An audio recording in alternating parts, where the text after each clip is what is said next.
All right, everybody, thank you for joining us today. Today, we're going to be talking about ransomware, the greatest threat to your business. I am Eric Torres, Director of Channel Development for Datto. I'm one of Datto's evangelists.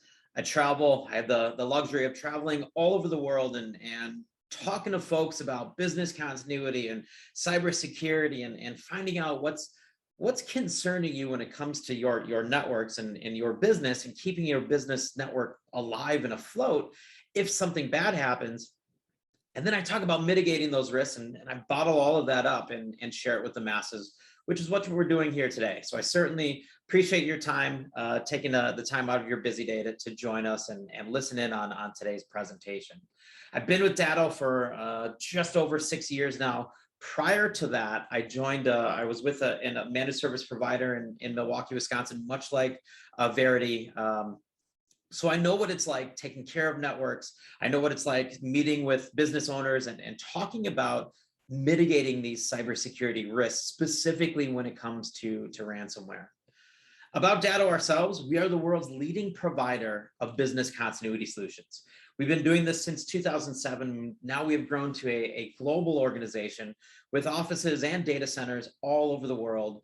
But rest assured, all of your data within the US stays within US borders. And this is done so by design so that we adhere to all of the compliance and rules and regulations that some of you may face.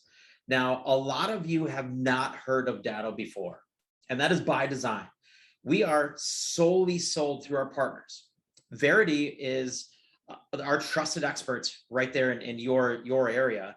And they're the ones that build and design these beautiful networks. We are simply just a tool that they use to make sure that network is always up, always running, if and when something bad does happen. We are supported by over 2,000 employees, and we are just under 1 million small to medium-sized businesses protecting under that Datto business continuity umbrella. So today we're talking about ransomware and the business cyber threats that are out there. And in today's world, it seems like we can't pick up a newspaper or read an article online without hearing about the latest attacks. We all heard about the Colonial Pipeline attack and the amount of money that was invested in this attack. $5 million was the ransom ask that was paid.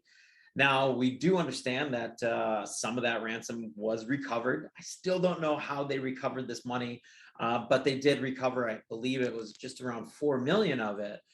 But these are the big headline news, and it's sensational. And we hear about this on all the nightly news broadcasts, and these are the mainstream media news stories that we have. Back when COVID had first hit, it was the same thing with that, where it was hospitals being attacked. These bad guys, they saw an opportunity and they took it. And the point of this is that these guys have no morals and all they care about is money. And they are making a ton of money in doing this. And this is typically what we hear about. What we don't hear about are the smaller attacks. Here's one that I found earlier this year. And this was a small allergy center in North Carolina, 20-person organization. The reason this one stood out to me is because of the ransom ask. 1.75 million that was asked in this specific case because these bad guys figured out that it was healthcare data. And this changed the game for them. This made their ransom, typically a ransom of about $50 to $100,000 ask. Once they realized what they had, they upped the ask. And in this case, it was done so at the small organization level. Now, these are cases that we don't hear about in the mainstream news, but they're happening so often. The point that I'm trying to make is we are under attack. All of us are under attack. It does not matter what business you're in. Yes, there are those very targeted approaches where these bad guys are doing their homework and they're targeting which companies they're going after. These are the sensational headlines, but they're also doing that shotgun approach, casting a wide net and just seeing, okay, who can we get? And let's just send it out to the masses and see who clicks on these links, who lets us in that back door. So in looking at the top industries that are targeted by these cyber criminals, I mentioned healthcare with the case of COVID and hospitals being inundated with patients early on in 2020, that's when they took their opportunity to go after them. We also know that government and municipalities are in their crosshairs. And this one has been going on for a few years. We've heard about the city of Atlanta is getting attacked, New Orleans, Baltimore, also the smaller sheriff's offices and municipalities and even small town America, they are just as susceptible and just as vulnerable to these attacks, and it's happening on a daily basis. We also know about education sector and that being in the crosshairs.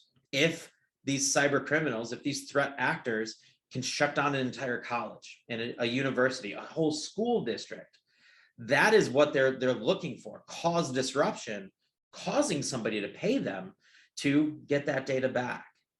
Technology providers, I'll be the first one to tell you, we're in their crosshairs as well. And we are so because we do hold the keys to many different networks. Now at Datto, we have gone through strict security protocols to make sure that our technology is as rock solid as possible. But there's other vendors that are out there, other suppliers that are out there that may not have the same resources available to them as a company like Datto has. We also have professional services, CPAs, the legal industry, anything as far as that's concerned, architects. We're seeing a rise in cases like that due to the type of information they have, as well as financial institutions. Anytime that there is money being housed, anytime that there is financial transactions, that is a gold mine for these threat actors that are out there. So why even professional services? Now, I'm not sure on this call how many people are, or what verticals you're in and what industries you're taking care of, but why professional services? And it all comes down to the data that you have available to you. So speaking specifically to you on the call, if you are an accountant, if you are in the legal vertical, there is sensitive information for many different clients that you have out there that is incredibly useful. So what these bad guys are doing is they're going in and they're locking down a network, they're holding that data for ransom, but they're also looking at that data. And what they're doing is they're selling that data on the dark web. And if they're getting a kind of a double hit, they're charging the ransom ask to unlock the data, but then they're also taking that data and selling it, because oftentimes if it could be credit card records, could be healthcare records, could be any kind of records that are more valuable on the dark web than just that ransom ask. And let's face it, if somebody is outsourcing their technology, outsourcing their human resources, outsourcing their accounting, chances are they don't have the cybersecurity defenses that somebody like Verity can offer to them. So this is why they're seeing an increase when it comes to professional services. Also, where is that data living? Think about your own environments. Think about how you conduct business. Maybe you're not in professional services.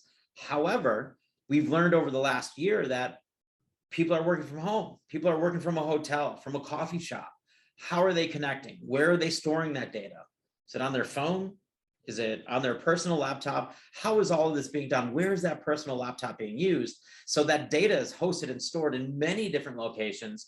And then you factor in all of the compliance and rules and regulations that we have to adhere to. This is why professional services is one of the fastest growing targets for the cyber threat actors that are out there. Now, don't just take my word for it. The biggest healthcare breach of last year actually came from a CPA firm.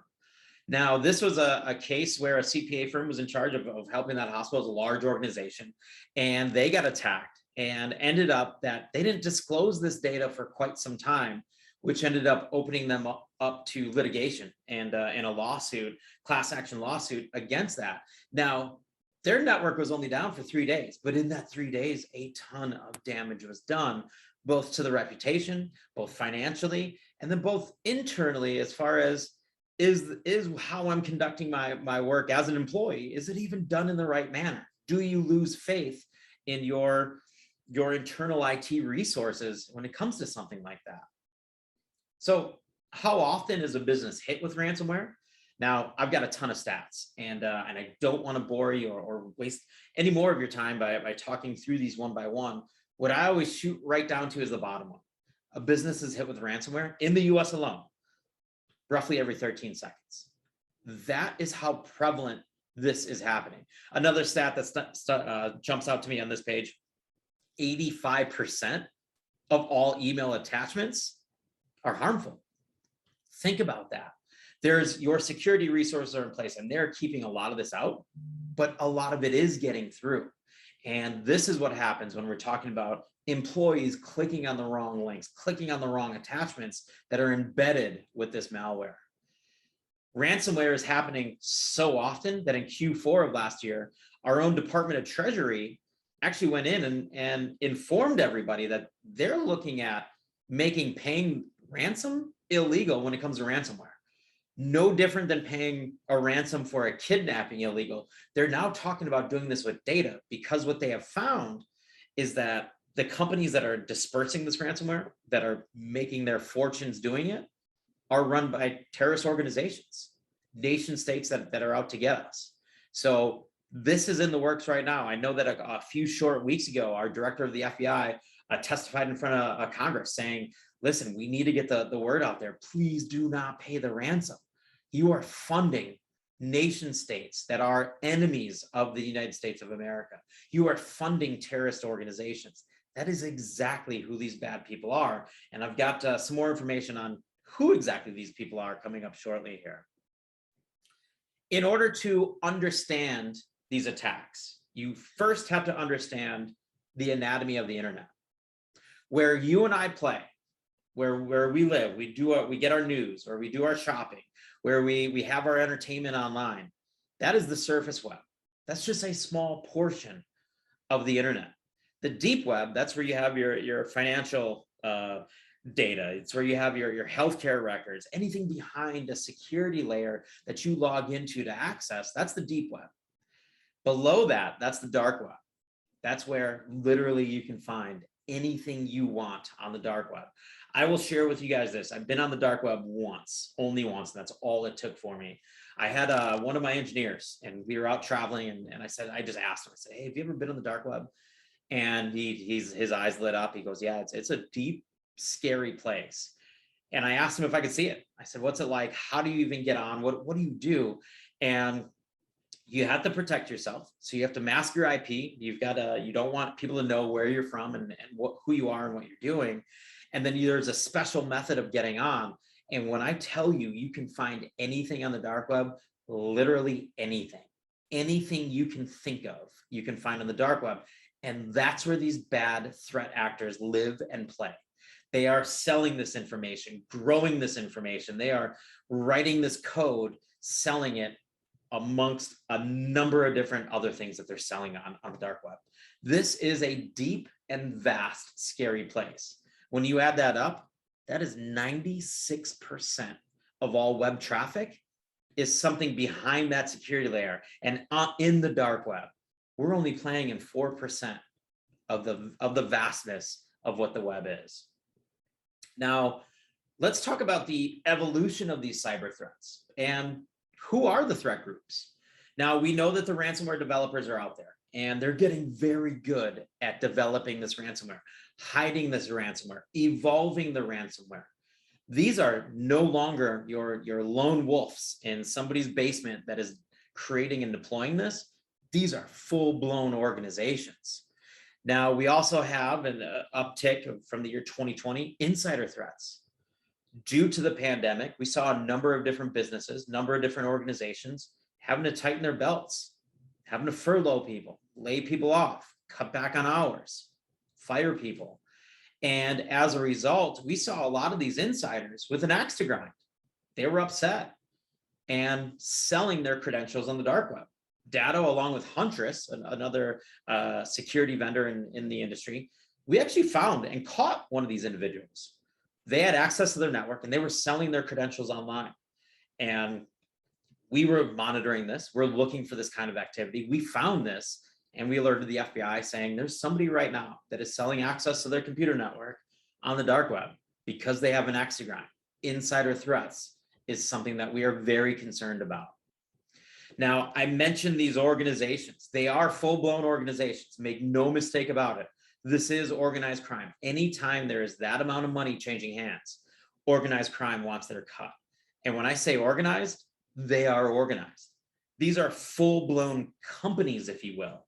They even have offices. They have different departments within their organization. They have the ones that are developing the code. They have departments on selling it, because it's not just deploying the ransomware, but selling it on the dark web. We can go right now on the dark web and purchase ransomware and start becoming these criminals ourselves. So they have a whole sales operation that they're working with, not to mention customer service as well. If you get ransomware, they'll even tell you, hey, why don't you call this number? Why don't you chat with us here through this anonymous chat session? And we'll tell you how to pay us. This is what we're seeing out there. I mentioned nation states. There are a handful, a couple of nation states that are out there that do not like us, enemies of the United States. This is where a lot of this is generating from. I'll also share with you this, and this is a fact. In China, the Chinese government actually pays a bounty to citizens that steal intellectual property from US organizations. You can register with the Chinese government and say, I'm a computer hacker and I want to get paid for the data that I steal. If they deem it viable data that is valuable to them, they will pay you for it. These are people's jobs, state-sponsored jobs. This is what we're seeing out there. And then the last thing that concerns me a lot personally, and I hate using industry buzzwords, IoT, Internet of Things, it's all of the connected devices. And with that shift to working from home, working from anywhere, really, think about all the devices that connect to your network. Me, I've got my door locks, my camera system on the outside of my house. I've got my sound system, my lights, my thermostat, everything is connected. And we're seeing this also make its way into the business. I don't know how many times I walk into a small business now and I see a Nest thermostat on the wall. And it's done for convenience. It's done for the learning capabilities of it and energy efficiency of it. But this also introduces vulnerabilities into the network. This is something that we really have to be concerned about moving forward into the next couple of years. Now, how are these bad guys attacking? Mostly in some very unsophisticated ways. We've got brute force strength, password cracking, where you can now buy software on the dark web, cheap, $19.99, and I'm not making that number up, $20. You can buy a password cracker online. And what this does is it tries trillions of different combinations of passwords to try to get through. And what used to take just the compute power, what used to take days and weeks and months to figure out, they're now able to do that within seconds.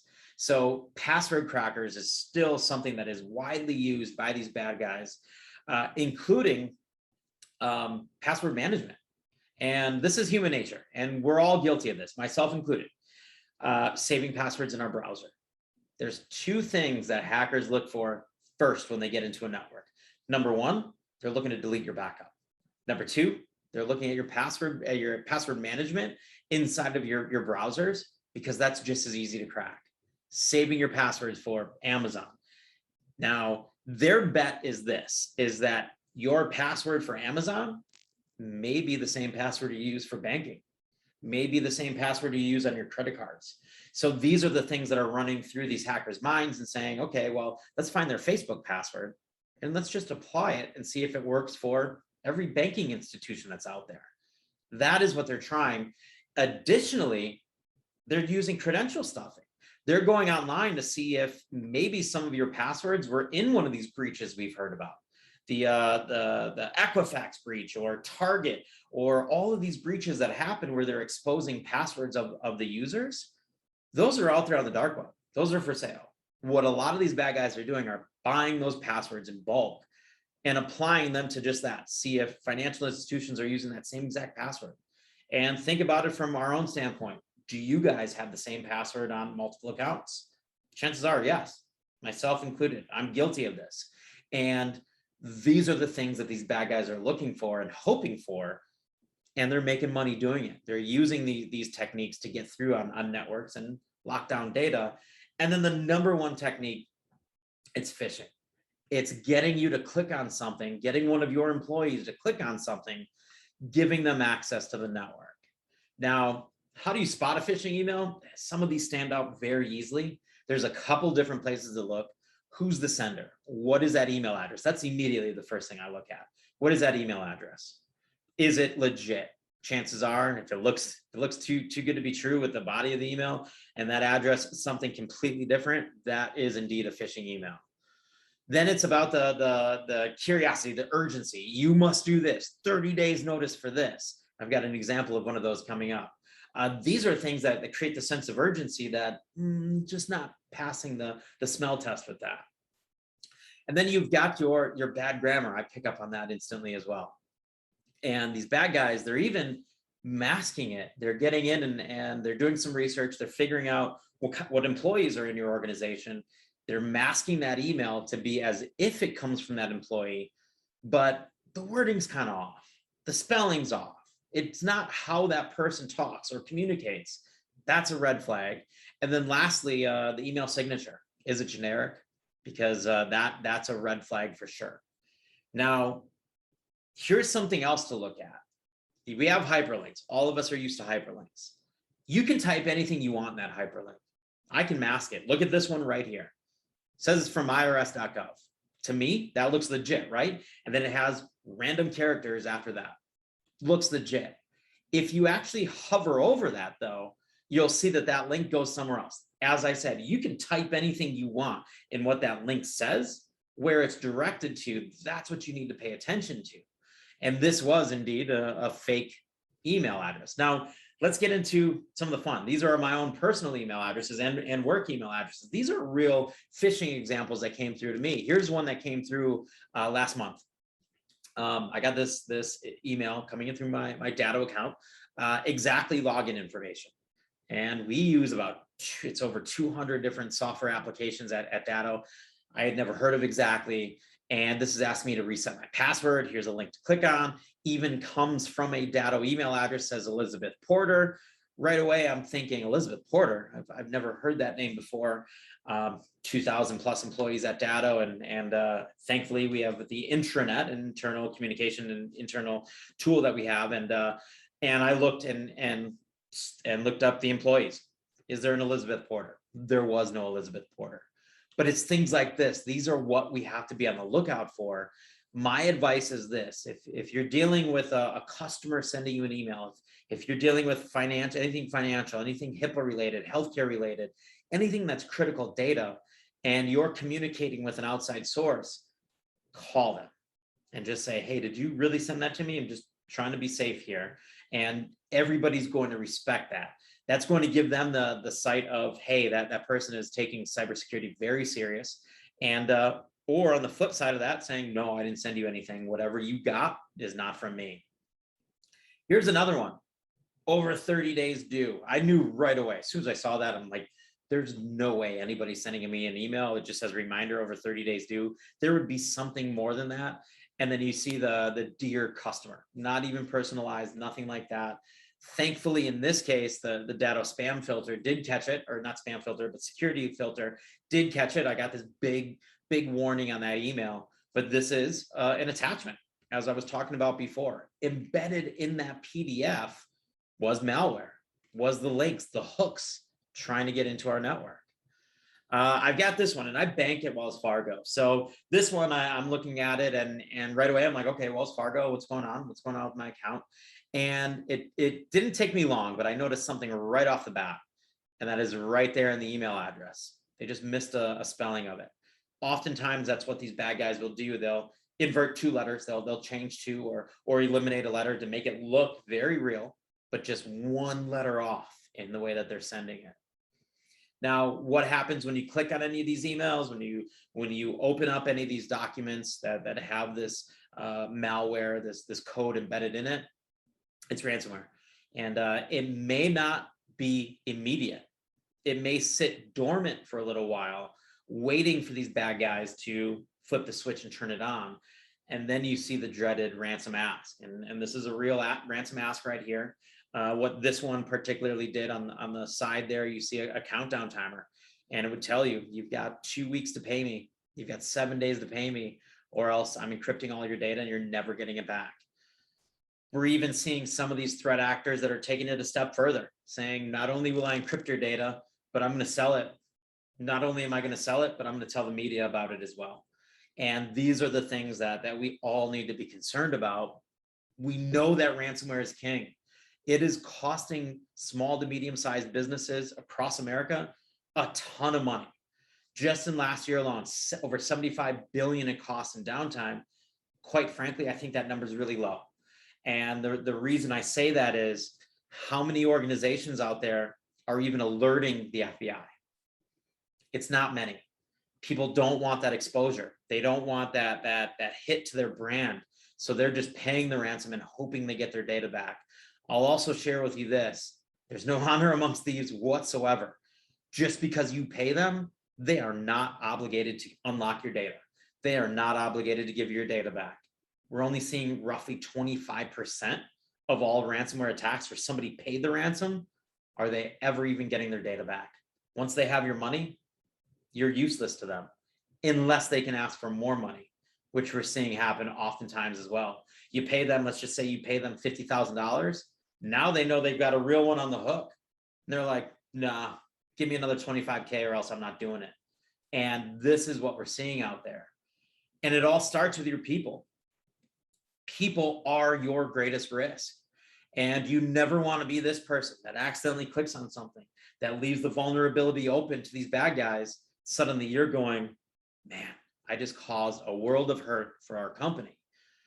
At Verity and at Datto, we want you to stay protected. And we do this through a number of different ways. It starts with your people. It really does. And this is what it comes down to: training.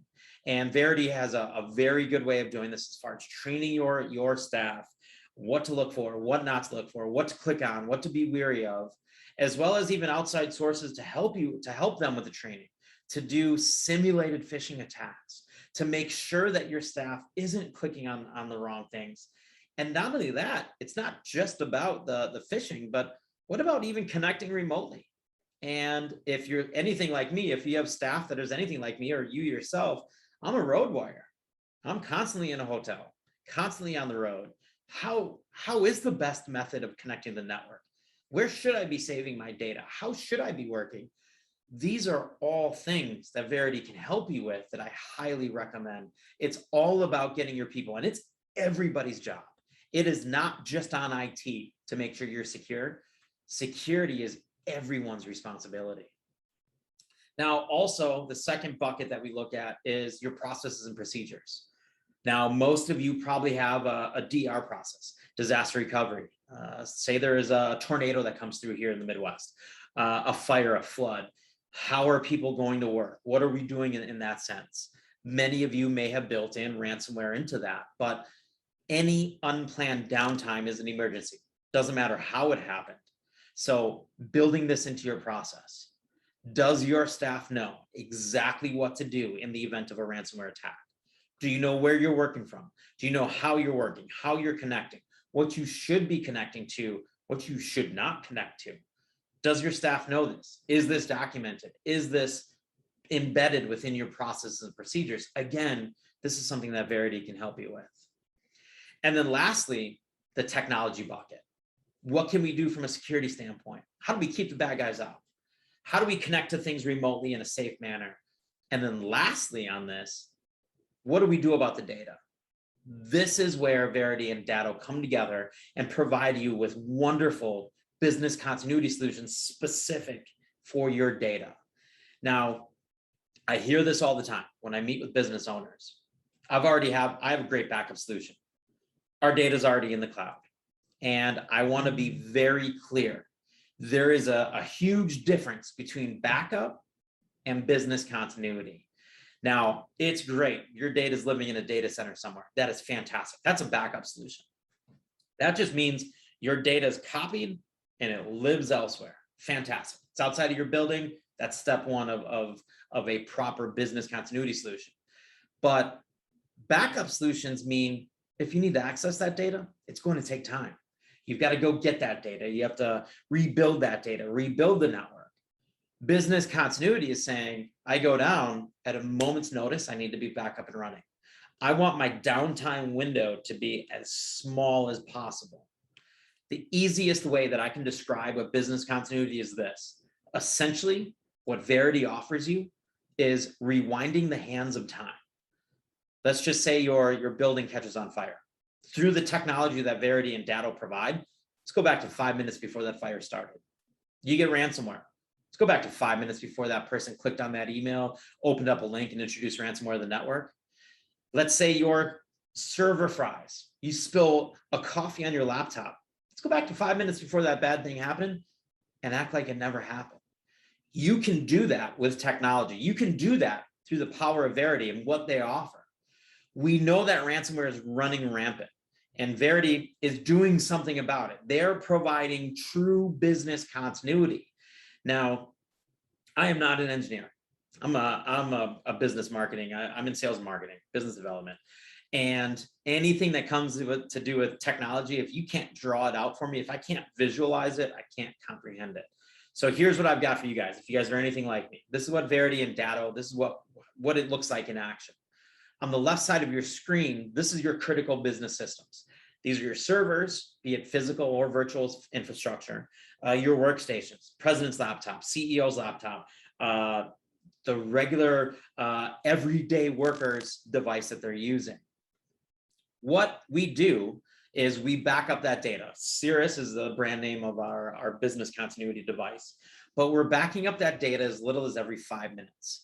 And what we're doing through the technology is we're saving each one of those snapshot moments in time. Every 5 minutes, we're saving every single one of those, okay?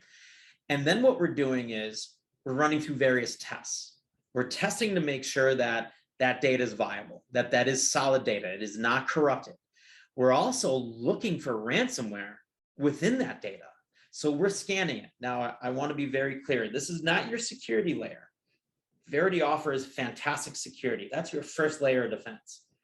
This is saying if something gets past your security layer, we're also scanning for it as well.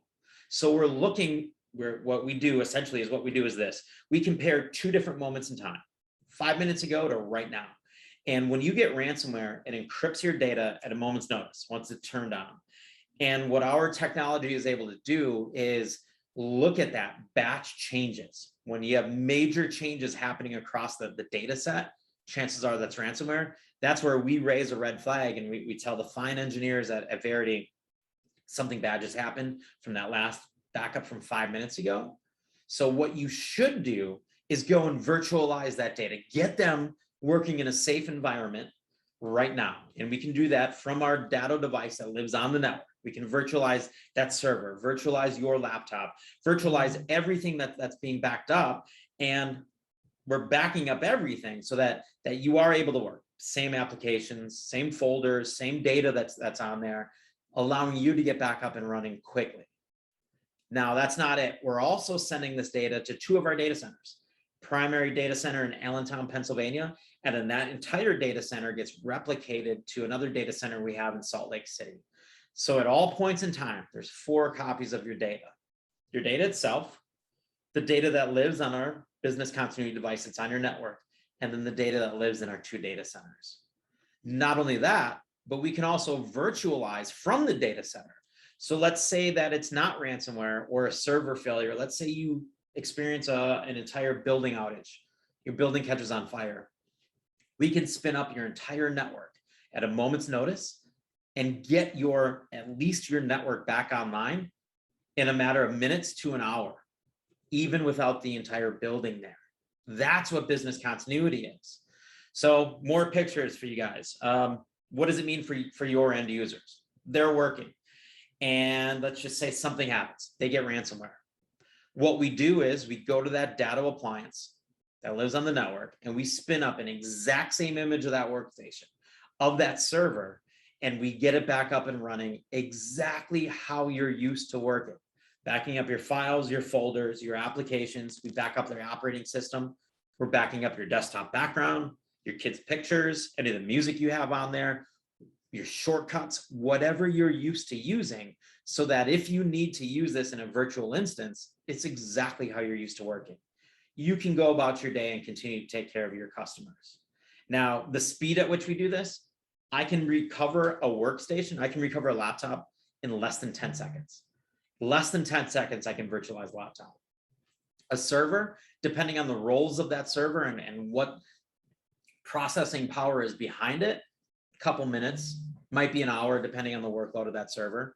But we're able to get you up and running quicker than any other solution that's out there. That is the power of what Verity is offering you as their customer and potential customer. The benefits of virtualization, it reduces downtime. That's a no-brainer. We can do this both from the local appliance or from the Datto data center. And it helps, and here's some more industry buzzwords, your RTO and RPO. That stands for recovery time objective and recovery point objective. Essentially what that is it's time. How far backwards in time am I going if I experience an outage? Basically, what am I recovering from? Is it yesterday's data? Is it an hour ago's data? Is it 5 minutes ago's data? And then recovery point objective is saying, how long can I be without my data? A couple minutes, a couple hours? Could you be without your computer network for a full day? 2 days? 3 days? So these are the questions you need to start asking yourself and saying, what are my thresholds? Where do I stand? What is the most opportune for us as far as making sure that I have true business continuity? And you must consider the cost of downtime. We know that the overall cost of downtime is going up, and it's going up because of all the things that come into play here. Just in the past couple of years, it's been a 486% increase when you factor in forensic investigation to figure out how it happened. Preventing that from happening again typically involves new hardware, new security solutions, making sure this doesn't happen to your business again. Then we also have to take into consideration lost productivity, downtime when it comes to that. All of this starts adding up. Also, depending on what type of company you are, there is the risk of litigation, risk of lawsuits. And you do oftentimes have to get lawyers involved. That is another added expense. So at Datto and at Verity, what we have here is a recovery and downtime cost calculator. 10 easy questions that Verity can walk through this with you, and it takes into account the size of your network, size of how many employees you have, average overhead of those employees, what's your annual revenue? If you go down for a couple of days and you're not able to invoice your customers, what does that look like for your bottom line? All of that goes into account, and in under 5 minutes, we can give you a good ballpark, a good estimation of what does an hour's worth of downtime cost your business. So the biggest takeaway from all of this is this: get a second set of eyes on your network. Now, many of you that are tuning in, maybe you've got a full-blown IT department. Maybe you have a trusted provider that's in here right now taking care of your network. That's fantastic. But now is the best time to have a second set of eyes, and to do it in a manner that's not threatening to your IT staff, not threatening to your current provider, but just saying, look, I just want to make sure I'm safe. We're going to run another audit, security audit.